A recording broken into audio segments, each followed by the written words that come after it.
दोस्तों नमस्कार, स्वागत है एक बार फिर से आज की बड़ी और ताजा खबरों में। आपको बता दें कि किसान आंदोलन के बीच राहुल गांधी का बड़ा सवाल, बोले किसानों को कितनी आहुति देनी होगी। वहीं जेडीयू ने तेज रफ्तार तेजस्वी यादव पर बोला तगड़ा हमला। वहीं एक बार फिर से देश में गर्मा सकता है नागरिकता कानून और एनआरसी का मुद्दा। नागरिकता कानून के नियम बना रही सरकार, जनवरी तक लागू होने के संकेत। वहीं किसान आंदोलन के बीच दिल्ली में हिंसा की आशंका, गृह मंत्री अमित शाह ने अधिकारियों के साथ की हाई लेवल मीटिंग। वहीं किसानों ने आगरा दिल्ली हाईवे को भी कराया टोल फ्री। गुरुग्राम और फरीदाबाद समेत सभी जगह पर पुलिस का अलर्ट। वहीं पश्चिम बंगाल चुनाव से पहले बदल सकता है वोटर आईडी कार्ड का स्वरूप, चुनाव आयोग जारी करेगा डिजिटल आईडी कार्ड। वहीं पीयूष गोयल और तोमर के बयानों पर जमकर बरसे सुखबीर सिंह बादल, बोले असहमति रखने वालों को देशद्रोही कहती है सरकार। वहीं बंगाल में अपनी पकड़ मजबूत करने में लगा संघ, आरएसएस प्रमुख मोहन भागवत 2 दिन के दौरे पर। और भी बड़ी खबरों को जानने के लिए वीडियो के एंड तक बने रहिए हमारे साथ। बस आपसे निवेदन है, कृपया वीडियो को लाइक कर दें, चैनल को सब्सक्राइब कर लें और घंटी बटन जरूर दबा दें।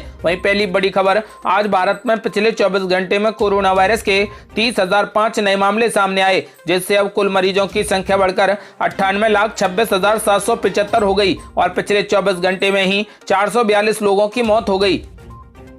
अगली बड़ी खबर, किसान आंदोलन के बीच राहुल गांधी का बड़ा सवाल, बोले किसानों को कितनी आहुतियां देनी होंगी। जी आपको बता दें कि कांग्रेस के पूर्व अध्यक्ष राहुल गांधी ने कहा कि सरकार भीषण ठंड के बावजूद आंदोलन करने को मजबूर किसानों की बात सुनने को तैयार नहीं है, इसलिए उसे बताना चाहिए कि किसानों को अभी कितनी आहुतियां देनी होंगी। राहुल गांधी ने शनिवार को कहा कि कृषि कानूनों को हटाने के लिए हमारे किसान भाइयों को और कितनी आहुति देनी होगी। कांग्रेस प्रवक्ता रणदीप सिंह सुरजेवाला ने कहा कि पिछले 17 दिनों में 11 किसान भाइयों की शहादत के बावजूद निरंकुश मोदी सरकार का दिल नहीं पसीज रहा। वह अब भी अन्नदाताओं के साथ नहीं बल्कि अपने धन्यदाताओं के साथ खड़ी है। देश जानना चाहता है कि राजधर्म बड़ा है या फिर राजहट बड़ा है। उन्होंने कहा कि लोकतंत्र में निरंकुशता का कोई भी स्थान नहीं। आप और आपके मंत्रियों की नीति हर विरोधी को माओवादी और देशद्रोही घोषित करने की है। भीषण ठंड और बरसात में जायज मांगों के लिए धरने पर बैठे अन्नदाताओं से माफी मांगिए और उनकी मांगे तत्काल। बड़ी खबर, देश में एक बार फिर से गर्मा सकता है नागरिकता कानून और एनआरसी का मुद्दा। नागरिकता कानून के नियम बना रही सरकार,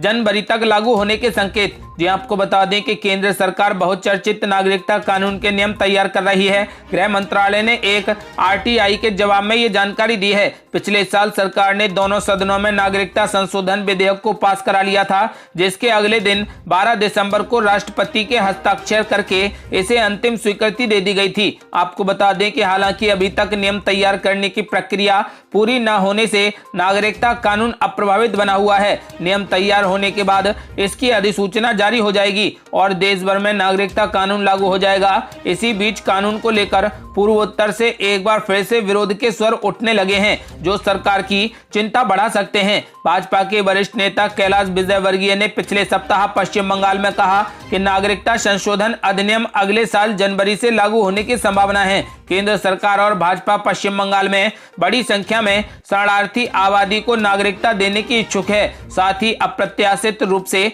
उन्होंने घोषणा की थी कि संभावना है कि अगले साल जनवरी से नागरिकता कानून के तहत बांग्लादेश, पाकिस्तान और अफगानिस्तान से गैर मुस्लिम प्रवासियों को नागरिकता प्रदान करना शुरू हो जाएगा। अगली बड़ी खबर, किसान आंदोलन के बीच दिल्ली में हिंसा की आशंका, गृह मंत्री अमित शाह ने अधिकारियों के साथ की हाई लेवल बैठक। आपको बता दें कि कृषि कानूनों के विरोध में प्रदर्शन कर रहे किसानों को देखते हुए गृह मंत्री अमित शाह ने वरिष्ठ पुलिस और सुरक्षा अधिकारियों के साथ बैठक की है। उन्होंने दिल्ली की सीमाओं पर चल रहे आंदोलन में किसी भी प्रकार की हिंसा की संभावना को रोकने के तरीकों पर चर्चा की है। जानकारी के अनुसार आशंका है कि प्रदर्शनकारियों के बीच कुछ असामाजिक तत्व ऐसे भी मौजूद हैं जिनका उद्देश्य हिंसा हो सकता है, जिसके तहत इस पर चर्चा की गई है। ऐसा अनुमान लगाया जा रहा है कि प्रदर्शनकारी किसानों के बीच कम से कम 10 ऐसे समूह उपस्थित हैं जो इस आंदोलन को हिंसात्मक बना सकते हैं। बताते चलें कि किसान समूह 3 कृषि कानूनों के पारित होने का विरोध कर रहे हैं। वे कानूनों को पूरे तरीके से निरस्त करने की मांग कर रहे हैं, जिसे सरकार द्वारा खारिज कर दिया गया है। आपको बता दें कि 12 दिसंबर को यानी कि आज किसान दिल्ली जयपुर राजमार्ग को जाम कर देंगे। किसानों ने 14 दिसंबर को भी विरोध प्रदर्शन करने की भी वह अगली बड़ी खबर, किसानों ने आगरा और दिल्ली हाईवे को भी कराया टोल फ्री। गुरुग्राम और फरीदाबाद समेत सभी जगह पर पुलिस का अलर्ट। जी आपको बता दें कि नए कृषि कानूनों के विरोध में अपने ऐलान के मुताबिक किसानों ने शनिवार को टोल फ्री करवाने शुरू कर दिए हैं। किसानों ने सबसे पहले दिल्ली आगरा नेशनल हाईवे के तुमसरा टोल को बिल्कुल फ्री करवा दिया। किसान संघर्ष समिति के बैनर तले किसान सुबह 11:15 बजे वहां पहुंचे और टोल को बिल्कुल फ्री करवा दिया। बड़ी तादाद में आए किसानों को देखकर टोल के कर्मचारी एक तरफ हो गए। उन्होंने किसी प्रकार का विरोध नहीं किया। किसान संघर्ष समिति के प्रधान महेंद्र चौहान के नेतृत्व में किसान हाईवे के एक तरफ धरने पर बैठ गए ताकि ट्रैफिक की आवाजाही आराम से हो सके। किसान सरकार के खिलाफ नारेबाजी कर नए कृषि कानूनों को रद्द करने की मांग कर रहे हैं। हालात को संभालने के लिए भारी पुलिस बल तैनात है, लेकिन किसान शांतिपूर्वक अपना विरोध दर्ज करवा रहे हैं। आपको बता दें कि पलवल और फरीदाबाद जिले की हद में 6 टोल हैं। इनमें दिल्ली आगरा नेशनल हाईवे के तुमसरा टोल को छोड़कर बाकी को अभी भी फ्री नहीं करवाया गया है, लेकिन इन टोल पर पुलिस की हलचल तेज हो गई है। विशेष रूप से फरीदाबाद में दिल्ली बदरपुर बॉर्डर पर भारी संख्या में पुलिस बल तैनात है। यहाँ भी किसान कभी भी पहुंच सकते हैं। दिल्ली आगरा नेशनल हाईवे पर पिछले 10 दिनों से धरने पर बैठे किसानों के साथ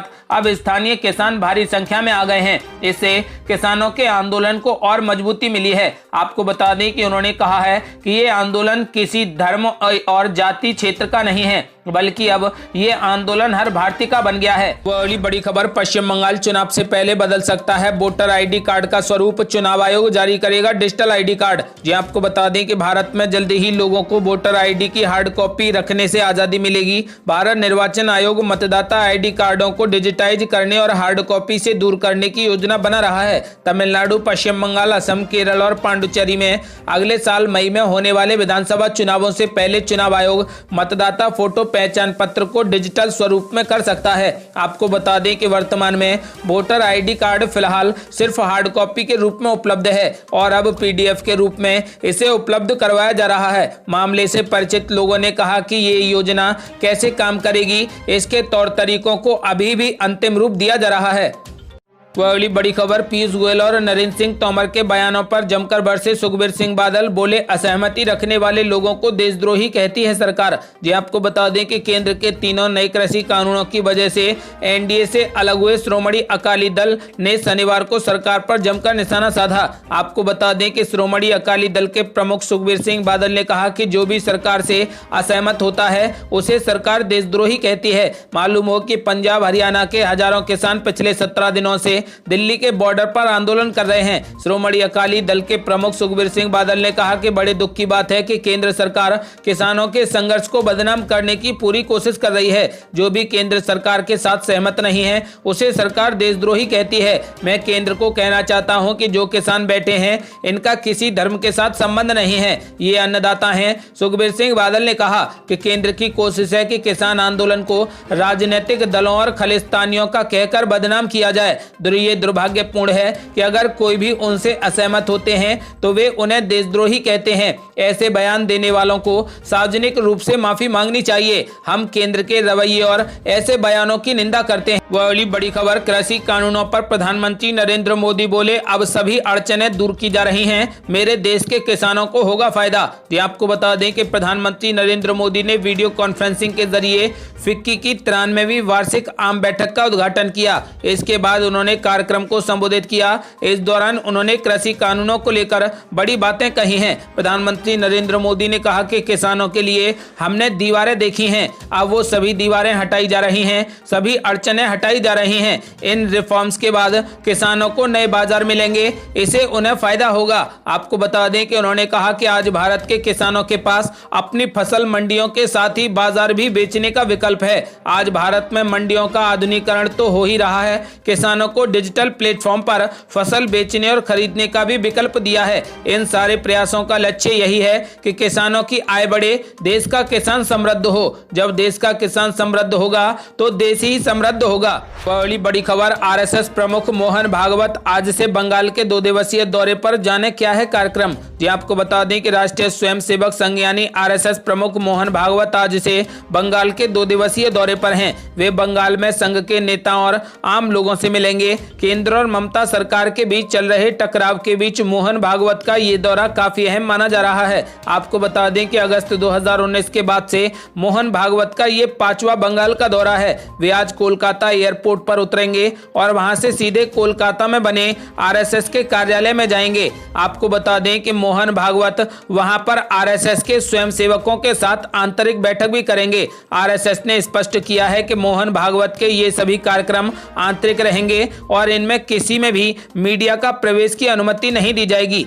वह अगली बड़ी खबर, जेडीयू ने तेज रफ्तार तेजस्वी यादव पर बोला तगड़ा हमला। जी आपको बता दें कि मौजूदा बिहार सरकार पर नेता प्रतिपक्ष तेज रफ्तार तेजस्वी यादव की टिप्पणी पर जदयू प्रवक्ता नीरज कुमार ने पलटवार किया है। उन्होंने कहा कि चरवाहा विद्यालय से सियासी शिक्षा और अपने सजायाफ्ता पिता से राजनीतिक दीक्षा प्राप्त एक अबोध बालक क्या समझ पाएगा खराब राज क्या है और मंगल राज क्या है। आपको बता दें कि उन्होंने कहा कि जिसे जनता आतंक राज कहती थी उसे खराब राज की संज्ञा किसी और ने नहीं बल्कि पटना हाई कोर्ट ने पहली बार 17 जुलाई 1997 को दी थी। आपको बता दें कि प्रदेश जदयू के मुख्य प्रवक्ता संजय सिंह ने विपक्ष के नेता तेज रफ्तार तेजस्वी यादव को निशाने पर लिया है। बयान जारी कर पूछा है कि तेजस्वी यादव बताएं कि 15,000 करोड़ से अधिक की संपत्ति के मालिक कैसे बने हैं, ये संपत्ति किस राजघराने से आई है। सब जानते हैं कि लालू यादव ने 2 कमरे से अपना करियर शुरू किया था, फिर इतनी संपत्ति कहां से आई, जरा देश की जनता को बताइए। ये थी अब तक की बेहद बड़ी खबरें। यदि आप भी मांगते हैं कि जल्द से जल्द तीनों कृषि कानूनों को जल्द रद्द कर दिया जाए तो इस वीडियो को लाइक कर अपनी राय हमें कमेंट बॉक्स में जरूर दें। आज के लिए बस इतना ही। यदि आपने अभी तक हमारे चैनल को सब्सक्राइब नहीं किया है तो कृपया लाल बटन दबाकर चैनल को सब्सक्राइब जरूर कर लें। जल्दी मिलते हैं बड़ी अपडेट के साथ, तब तक के लिए जय हिंद जय भारत।